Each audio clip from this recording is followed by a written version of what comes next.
I walked into that room expecting nothing more than a simple fix. Just another routine check-in, an environment that, for me, has always been a definition of predictability. Servers don't surprise you.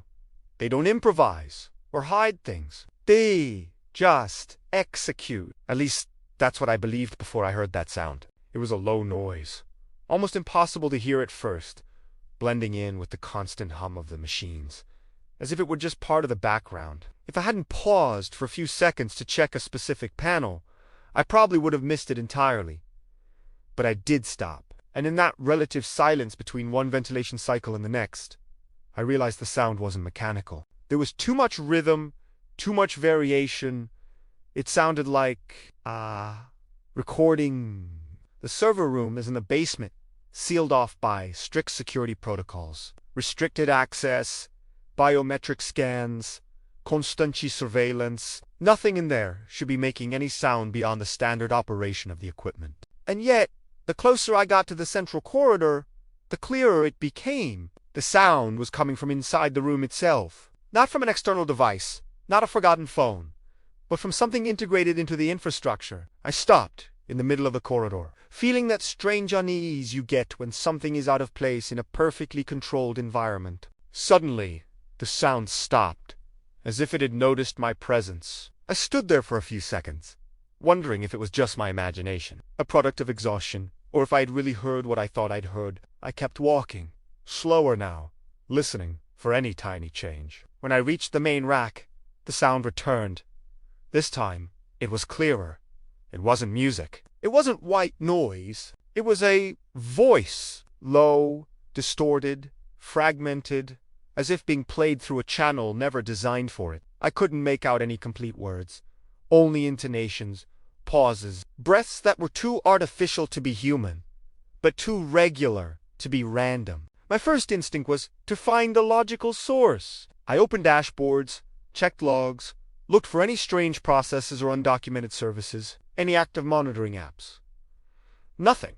All systems were operating within their expected parameters. No audio input recorded, no unauthorized devices connected, no active transmissions. Yet, the voice continued. It would appear at irregular intervals, always when I moved a few steps away, and it would always stop when I got too close to a specific set of older servers.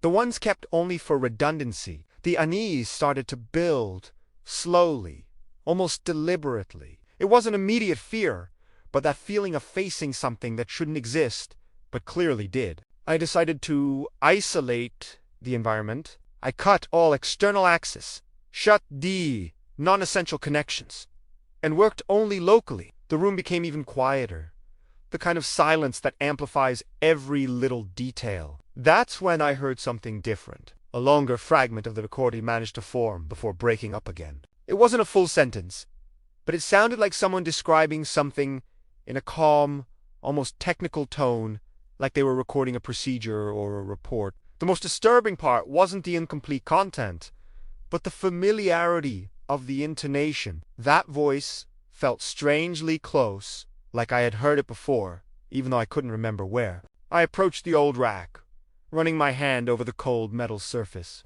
trying to feel any vibration or physical flaw that could explain it. Nothing. The indicator lights blinked in their steady, regular rhythm. No errors. No alerts. But when I pressed my forehead against the side panel, the recording became clearer for a few seconds, as if my proximity triggered something. I distinctly heard a breath, followed by a pause that was just a little too long. Then, absolute silence. I backed away immediately, a shiver running down my spine. The logical thing to do was simple. Record what happened, report it to the right team, and follow protocol. But something stopped me. A strange, almost instinctive feeling that the sound wasn't there by accident, and that turning it into a formal report could have consequences I couldn't yet understand. Instead, I decided to just observe. I stayed in the room for a few more minutes, pretending to review parameters while I was actually just waiting. And then it happened again. The recording returned, this time with a more defined pattern. It always appeared right after I made small adjustments to the system, as if it were reacting to my actions. It wasn't responding directly, but it would manifest shortly after, like a delayed echo. I began to realize it wasn't a continuous broadcast, but stored fragments triggered by very specific events. It was as if someone had hidden something in there, not to be easily found, but to lie dormant, waiting for very particular conditions to reveal itself. That's when the question hit me, the one that completely changed how I saw this situation. If that recording was in there, integrated into the servers, with no official logs, no documentation, no clear origin, who put it there, and why? More importantly, why hadn't anyone noticed it before? Or worse, why hadn't anyone talked about it? As I was trying to process all this, the sound stopped again, leaving behind a chilling feeling that this wasn't an accidental discovery. It was the beginning of something that had been carefully hidden, waiting to be heard only by those willing to go a little further than they should. I stayed there longer than was reasonable, far beyond what any technical procedure would justify, completely ignoring the clock and any clear sense of urgency, because something about the recording's behavior had become impossible to ignore. It wasn't just the existence of the audio itself, but the way it seemed to react to my presence, as if the system itself were carefully adjusting how it revealed itself according to the level of attention I showed. There was an uncomfortable feeling of reciprocity, as if my every move was being silently interpreted, analyzed, and responded to. I then decided to do a simple test, something deliberately discreet, that wouldn't leave obvious traces or raise automatic alerts. I slightly altered an irrelevant parameter, a minimal adjustment that didn't affect performance, stability, or security, just to observe any change in behavior. A few seconds later, the recording returned, this time longer, more stable, clearer, as if it had been unlocked by that specific action. For the first time, I could distinguish loose words, technical terms, mixed with something that sounded too personal to be there, almost intimate, out of place in that cold, automated environment. There were references to schedules, internal events, and decisions that clearly never appeared in official reports or public records. My heart involuntarily raced when I realized that some of these references coincided with real events, internal situations that I recognized but that had never been documented outside of closed meetings, restricted conversations, and decisions that, officially, never existed. The recording wasn't just strange, it seemed to function as a parallel archive, an unauthorized record of something that should remain invisible. The more I listened, the clearer it became that this wasn't the result of error, failure, or accidental interference. It was deliberate, thoughtful, structured storage. Someone had transformed the server room itself into a silent vault, using the infrastructure as a perfect hiding place, camouflaging information amidst the normal functioning of the system. What disturbed me most, however, were the dates associated with some excerpts. Some seemed to old records from a time that should have been erased by updates and hardware replacements. Others, however, were too recent to have gone unnoticed for so long. I then tried accessing the servers individually, one by one, searching for any direct trace of where that audio might be stored. I analyzed processes, scanned layers, compared behaviors. Nothing appeared clearly. No identifiable file, no recognizable extension, no logical trail pointing to a concrete origin. It was as if the audio didn't exist as a separate object, but as an organic part of the system's own functioning, embedded in layers too deep to be traced by common tools. At a certain point, I had the distinct feeling that the system not only stored that recording but actively protected it, fragmenting the content, distributing it, intelligently ensuring that it could not be removed without causing major failures or attracting unwanted attention. With each new attempt I made to understand, the content of the recording seemed to subtly adjust. In a longer segment, I heard something that made me hold my breath for a few seconds. The voice mentioned procedures that hadn't yet been officially implemented, decisions that were only under discussion, as if whoever recorded it had advance access to future developments. That dismantled any comfortable explanation I was still trying to maintain.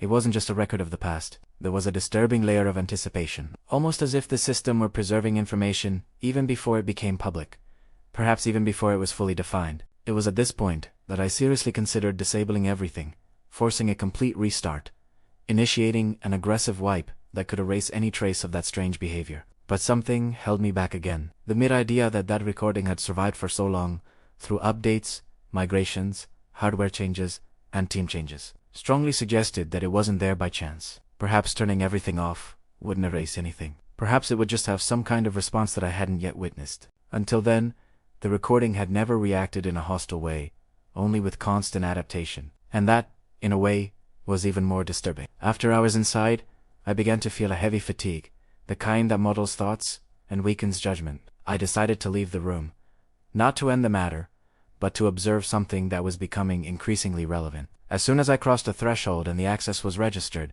the sound ceased completely. No hecho. No residual fragment. It was as if the recording was conditioned not only by my actions in the system, but by my physical presence in that specific space. One returned a few minutes later, repeating the access with the same care. As soon as the door closed behind me, the audio returned almost immediately, as if it had been waiting. At that moment it became impossible to ignore the most uncomfortable conclusion of all. This wasn't just a hidden file. It was a living, context-dependent record, designed to exist only under very specific conditions. Far from audits, far from prying eyes, far from anyone unwilling to stay long enough to listen. And if I had managed to access it, even partially, it was because, in some way I didn't yet fully understand, I was part of those conditions. This realization brought a strange weight, an uncomfortable mix of unwanted privilege and silent responsibility. I left the room for the last time that night without making any further changes. No report, no notification, no official record. In the following days, I returned several times, always with the same care, always observing, always attentive to the small variations. The recording was still there, consistent and selective, revealing different fragments as small variables changed. I never heard a complete beginning. I never heard an end, just enough parts to make it clear that it contained something that shouldn't circulate freely. Over time, I began to realize that perhaps trying to understand everything wasn't the point. Perhaps the function of that recording was simply to exist, like a silent layer of memory, preserved in a place where almost no one usually listens. To this day, no one has ever mentioned anything about it. No investigation, no reported failure, no update that altered that behavior. The server room continues to function perfectly, within all expected parameters. But every time I pass by there, I'm reminded that there are systems that store more than just data, that record more than just metrics, and that sometimes hide entire stories in places where almost no one pays attention. And that completely changes how you start to see what we call reliable infrastructure. If this story made you think twice about what really happens behind the screens, leave a like now to support this type of content. And if you want to continue exploring strange technological and quietly disturbing stories like this one, subscribe to the channel and turn on notifications, because there are still many hidden things where nobody usually looks.